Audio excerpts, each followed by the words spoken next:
Hello नमस्कार दोस्तों, स्वागत है आपका हमारे यूट्यूब चैनल सम्राट एजुकेशन में। दोस्तों आज के इस वीडियो में आप लोगों को बीएससी एग्रीकल्चर फिफ्थ सेमेस्टर के एक विषय कमर्शियल प्लांट ब्रीडिंग एजी 512 बोल सकते हैं इसको। इसका मैं आप लोगों को 5 से 6 मोस्ट इंपॉर्टेंट लॉन्ग क्वेश्चन कराने वाला हूं, जो कि आपके एग्जाम के लिए बहुत ही ज़्यादा इंपॉर्टेंट होने वाला है। तो आप लोग वीडियो को पूरा देखिएगा, और यदि आप लोगों को इसका पीडीएफ चाहिए तो डिस्क्रिप्शन में व्हाट्सएप ग्रुप का लिंक, व्हाट्सएप नंबर दिया गया है, मैसेज करके आप लोग इसका पीडीएफ ले सकते हैं। चलिए स्टार्ट करते बिना देरी किए पहला क्वेश्चन। तो पहला क्वेश्चन है, जेनेटिक प्योरिटी क्या है? जेनेटिक प्योरिटी टेस्ट करने के विभिन्न उपाय बताइए। ठीक है, आनुवांशिक शुद्धता क्या है? आनुवांशिक शुद्धता के विभिन्न उपाय बताइए।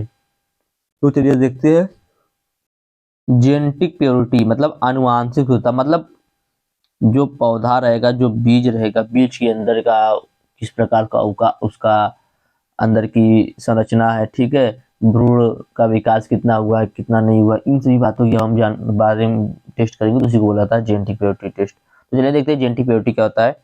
तो जेनेटिक प्योरिटी एक बीज या पौधा की गुणवत्ता से संबंधित होता है। यह दर्शाता है कि वास्तविक रूप से उस प्रजाति या उस विशेषता का है जिसका वाणिज्यिक उपयोग होना या जिसके लिए वह डिजाइन किया गया हो। ठीक है, यह निश्चित करने के लिए किया जाता है कि बीज का पौध बारीक, स्थिर और उच्च गुणवत्ता के साथ असली रूप से विकसित हो रहा है। ठीक है, तो उसी को क्या बोलेंगे? Genetic purity. या बोल सकते हैं कि किसी किस्म के पौधे या बीज जितने प्रतिशत लक्षणों में आदर्श पौधे या बीज से समानता दर्शाते हैं, वही उनकी आनुवांशिक शुद्धता कहलाती है। ठीक है, किसी भी किस्म के पौधे या बीज जितने प्रतिशत लक्षणों में आदर्श या बीज में समानता दिखाते हैं, वही उनकी आनुवांशिक शुद्धता कहलाती है। ठीक है, तो यह तो कि आनुवांशिक शुद्धता होती क्या है।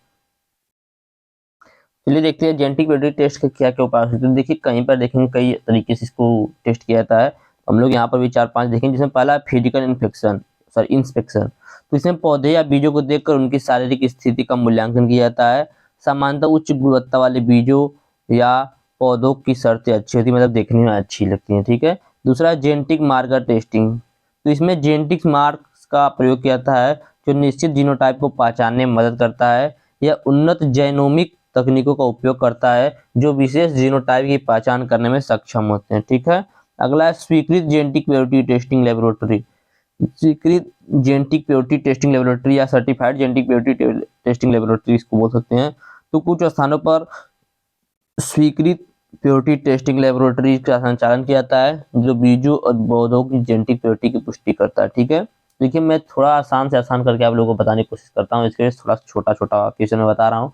आप लोग यदि समझ जाएंगे तो अपने से भी लिख सकते हैं। ठीक है, अगला है आइसोजोमाइस इलेक्ट्रोफोरेसिस। ठीक है, इस तकनीक का उपयोग जेनेटिक प्योरिटी की जांच के लिए किया जाता है, जिसमें बियरिंग प्लांट के इसोजाइम्स का विश्लेषण किया जाता है। क्या किया जाता है इसमें? बियरिंग प्लांट जो होता है उसके इसोजाइम्स का प्रयोग का विश्लेषण किया जाता है। अगला है पोलिन फ्लो अध्ययन।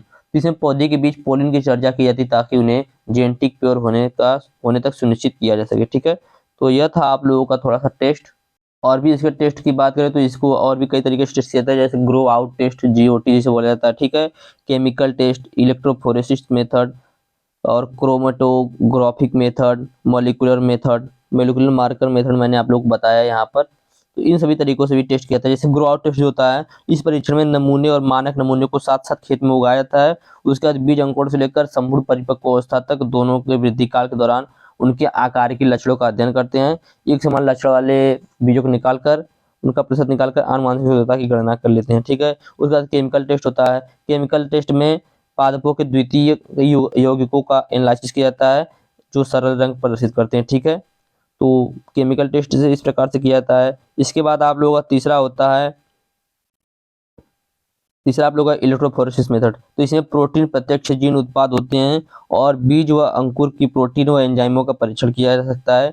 इसमें जब जेल में विद्युत सप्लाई की जाती है तो आवेशित कणों को विपरीत ध्रुव की ओर गति होती है।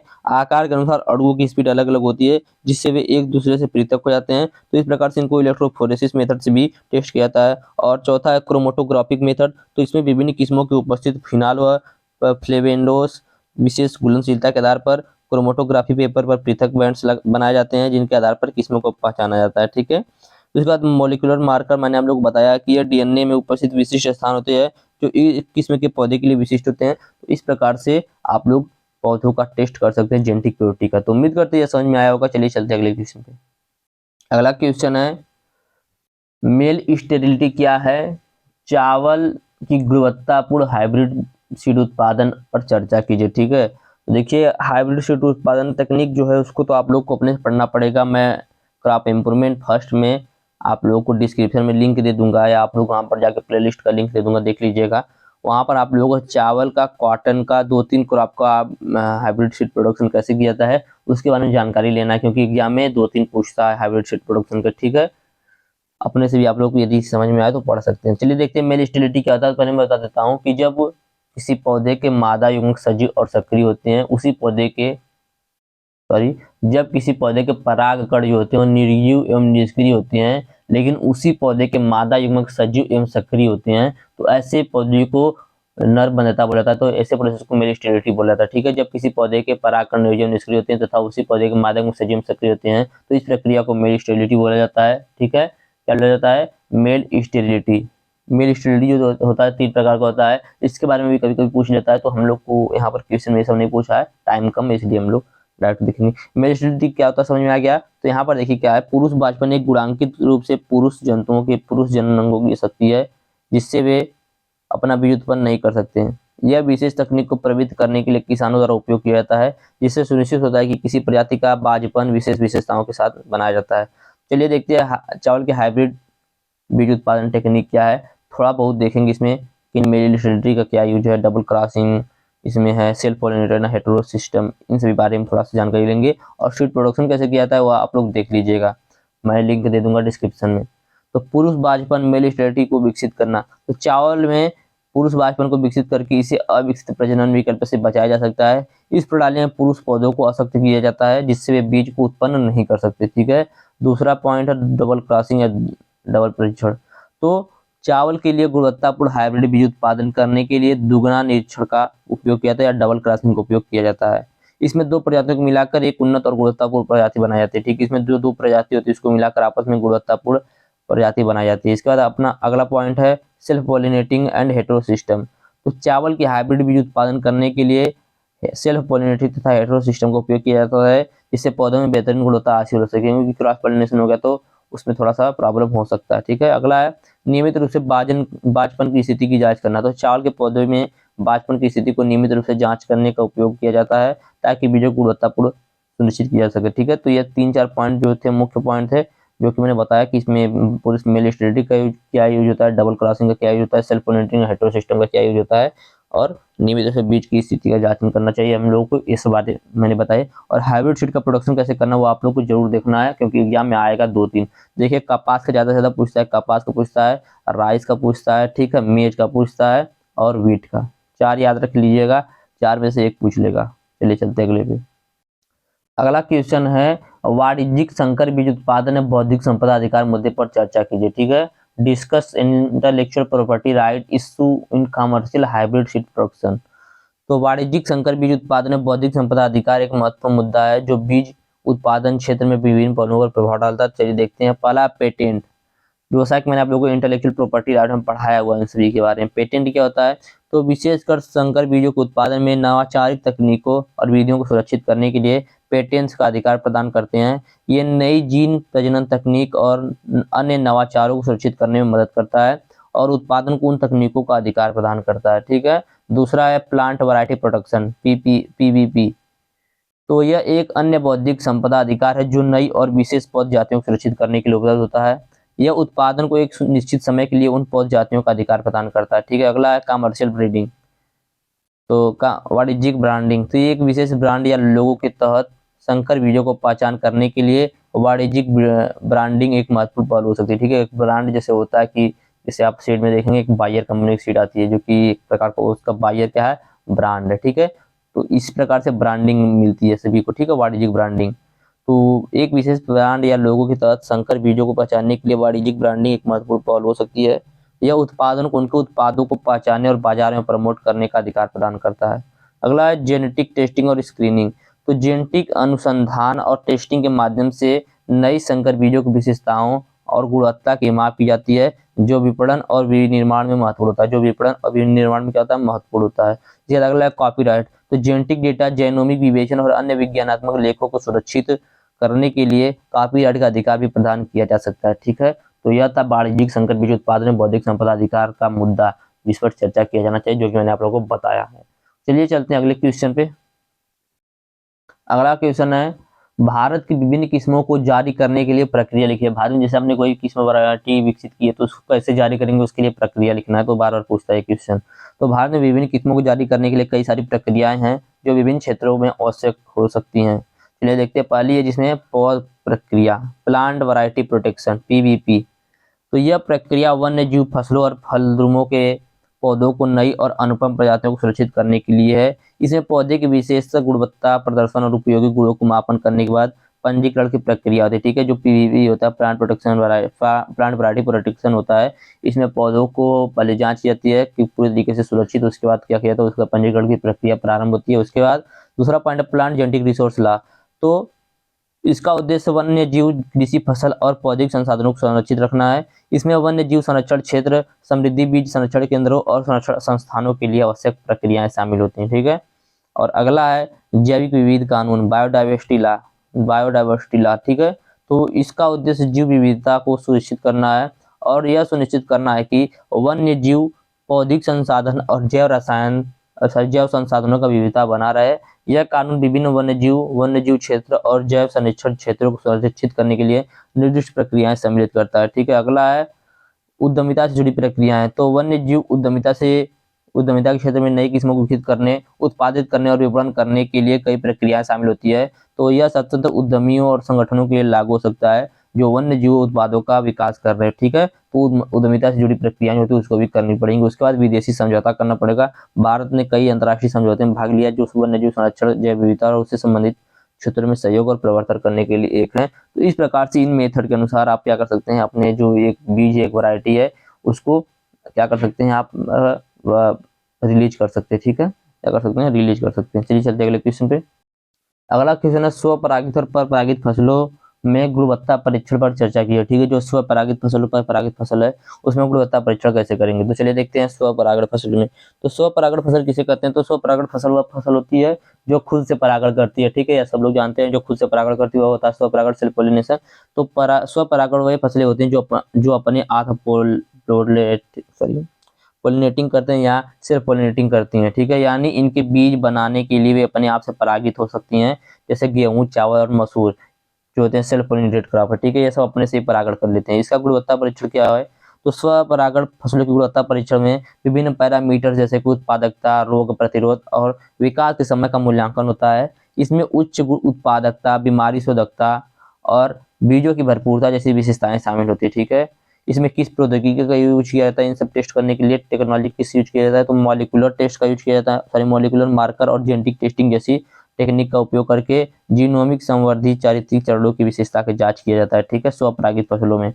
अब देखते हैं परपरागित फसल में क्या होता है। तो परपरागित फसल वह फसल होती है जो दूसरे फसलों से क्या करती है, दूसरे पौधों से क्रॉस करवाती है। ठीक है, दूसरे फसल से नहीं, दूसरे पौधे से क्रॉस करती है। ठीक है, तो परपरागण फसल वे फसलें जो पोलिनेशन के लिए बाहरी सहारा लेती है, मतलब बाहर से किसी पौधे का सहारा लेती हैं, यानी कि इनमें बीज बनाने के लिए एकाधिक पौधे सहारे की आवश्यकता होती है, मतलब एक से अधिक पौधे को सहारा होती है। उदाहरण के लिए मक्का जो होता है सेल्फ पोलिनेटेड क्रॉप नहीं है, क्रॉस पोलिनेटेड क्रॉप है। सोयाबीन, शुगर केन मतलब गन्ना जो है अभी क्रॉस पोलिनेटेड क्रॉप की स्टडी में आता है। ठीक है, तो ये थे क्रॉस पोलिनेटेड क्रॉप। और क्रॉस पोलिनेटेड क्रॉप का होता है जब दूसरे पौधे से क्रॉस करेंगे तो उसको क्या बोलेंगे, क्रॉस पोलिनेटेड क्रॉप। खुद से करेंगे तो उसको बोलेंगे सेल्फ पोलिनेटेड क्रॉप। चलिए देखते हैं इसका गुणवत्ता परीक्षण कैसे किया जा सकता है। तो परपरागण फसलों की गुणवत्ता परीक्षण में बीजों की विषय रूपता, प्रदर्शन और बीजों की भरपूरता का मूल्यांकन होता है। इसमें उच्च उत्पादकता, पौधिक स्वास्थ्य और उच्च प्रतिरोध जैसी विशेषताएं शामिल हो सकती हैं। ठीक है, अगला है किस प्रौद्योगिकी का यूज किया जाता है ये सब करने के लिए। तो मॉलिक्यूलर मार्कर्स और जेनेटिक टेस्टिंग के साथ साथ प्राथमिक पोलिनेटर्स की अवधुतता, बाइक पोलिनेशन की दिशा और गुणवत्ता में विभिन्नता की जांच के लिए नई टेक्निक का यूज किया जाता है। तो यह था आप लोगों का क्रॉस पोलिनेशन और सेल्फ पोलिनेशन क्रॉप में गुणवत्ता परीक्षण पर चर्चा, जो कि मैंने आप लोग को बता दिया। अब चलिए और भी कुछ क्वेश्चन बताते हैं। मैं आप लोगों को 5 क्वेश्चन बताने वाला था, लेकिन अभी 1-2 क्वेश्चन और बता देता हूँ जो कि एग्जाम के लिए बहुत ज़्यादा इंपॉर्टेंट होने वाले हैं। प्लांट ब्रीडिंग क्या होता है, सबसे बड़ी बात यह है कि कमर्शियल प्लांट ब्रीडिंग को पढ़ना है। कमर्शियल मतलब क्या था, वाणिज्यिक। प्लांट ब्रीडिंग का मतलब क्या था, पादप प्रजनन। तो वाणिज्यिक पादप प्रजनन क्या होता है, मतलब जो हम लोग कमर्शियल स्तर पर इस प्रकार के पौधों को उत्पादन करेंगे कि जिससे अधिक से अधिक लाभ, उसको बोलेंगे कमर्शियल प्लांट ब्रीडिंग। ठीक है, अब प्लांट ब्रीडिंग क्या होता है? तो प्लांट ब्रीडिंग वह कला तथा विज्ञान है जिसके द्वारा पौधों को अधिकांशतः अधिक आर्थिक महत्व का बनाने के उद्देश्य से आनुवांशिकता में सुधार किया था। ठीक है, पौधे जो होते हैं, जैसे मान लीजिए कोई पौधा है वो 5 किलो हमें पर एक पौधा 5 केजी उत्पादन दे रहा है, तो हम लोग प्लांट ब्रीडिंग के माध्यम से उस पौधे से 10 केजी उत्पादन लेने की प्रोसेस के बारे में क्या करेंगे, इसमें कुछ प्रयोग करेंगे, कुछ इसमें सुधार करेंगे जिससे हमें एक ही पौधे से 10 किलो उत्पादन प्राप्त हो, तो इसी को बोलेंगे प्लांट ब्रीडिंग। प्लांट ब्रीडिंग क्या होता है? तो पादप प्रजनन हुआ कला तथा विज्ञान है जिसके द्वारा पौधों को अधिक आर्थिक महत्व का बनाने के उद्देश्य से उनकी आनुवंशिकता में सुधार किया जाता है। ठीक है, समझिए प्लांट ब्रीडिंग क्या होता है। तो ये इतना जान लिए तो आप लोग अपने से लिख सकते हैं। चलिए चलते आगे बताते हैं कुछ और क्वेश्चन। प्लांट इंट्रोडक्शन क्या होता है? तो प्लांट इंट्रोडक्शन को बोला जाता है पादप पुनर्स्थापन, जो कि एग्जाम में पूछता है। पादप, देखिए मैं बता दूं, आप लोग जो प्लांट ब्रीडिंग में पढ़े हैं, जो क्रॉप इंप्रूवमेंट में पढ़े हैं, ज्यादा से ज्यादा वही सब क्वेश्चन पूछेगा। आप लोग को यह जानकारी पहले से होनी चाहिए थी। तो प्लांट इंट्रोडक्शन क्या होता है? तो प्लांट इंट्रोडक्शन वह प्रक्रिया होती है जिसमें किसी पादप किस्म को उसके पुराने भौगोलिक क्षेत्र से लाकर नए भौगोलिक क्षेत्र में पहली बार उगाया, सॉरी, किसी पादप किस्म को उसके पुराने भौगोलिक क्षेत्र से लाकर नए भौगोलिक क्षेत्र में जब उगाया जाता है पहली बार, तो उसको बोला जाता है पादप पुनर्स्थापन। और जो पादप पुनर्स्थापन होता है यह दो प्रकार का होता है। एक होता है प्राइमरी पादप पुनर्स्थापन या प्राथमिक पादप पुनर्स्थापन, एक होता है सेकेंडरी या द्वितीयक पादप पुनर्स्थापन। तो प्राथमिक पादप पुनर्स्थापन वह प्रोसेस होता है जिसमें किसी पादप किस्म को जब दूसरे भौगोलिक क्षेत्र से लाकर नए भौगोलिक क्षेत्र में लगाएंगे तो वहाँ की जो जलवायु है उस पादप के अनुकूल रहेगी, उस किस्म के अनुकूल रहेगी, तो उस पौधे को बिना कोई परिवर्तन किए वहाँ की मिट्टी में उसको लगा देंगे और उसके बाद जो उत्पादन प्राप्त होगा उसको किसानों में उसके बीजों को बांट देंगे, उसको बोलेंगे प्राथमिक पुनर्स्थापन। और द्वितीय पुनर्स्थापन वह प्रक्रिया होता है जिसमें किसी पादप किस्म को जब हम दूसरे भौगोलिक क्षेत्र से लाकर नए भौगोलिक क्षेत्र में लगाएंगे तो वहाँ की जो जलवायु उस पौधे के अनुकूल नहीं होगी, तो क्या करेंगे, उसका सिलेक्शन करेंगे। सिलेक्शन करने के बाद जो स्थानीय किस्म है उससे उसका क्रॉस कराएंगे, उससे उसका क्रॉस कराने के बाद उस पौधे को किसानों में वितरित करेंगे। तो ऐसे प्रोसेस को बोला जाएगा क्या? ऐसे प्रोसेस को बोला जाएगा सेल्फ पॉलिनेटर, सॉरी, द्वितीयक पादप पुनर्स्थापन। ठीक है, तो यह पादप पुनर्स्थापन में अंतर हो गया। चलिए चलते हैं आगे।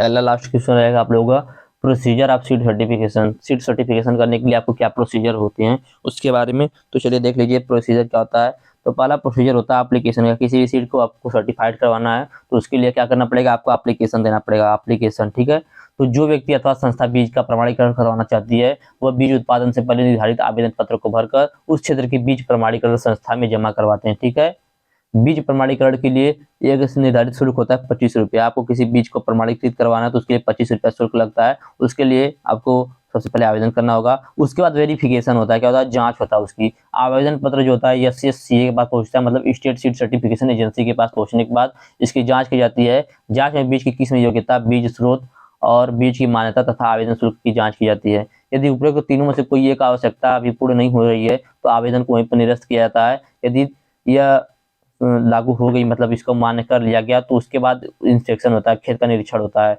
उसमें इंस्पेक्शन दो प्रकार से होता है, एक होता है खेत का निरीक्षण, एक होता है बीज का निरीक्षण। तो वो खेत का निरीक्षण होता है और बीज का निरीक्षण होता है। बीज निरीक्षण में जो स्टेट सीड सर्टिफिकेशन एजेंसी होती है वो बीज निरीक्षण को नियुक्त करती है, निरीक्षक को नियुक्त करती है जो फसल का उपयुक्त अवस्थाओं पर खेत का निरीक्षण करता है। खेत के निरीक्षण के लिए दौरान वह बीज उत्पादक, बीज निरीक्षक दोनों का खेत में उपस्थित होना अनिवार्य होता है।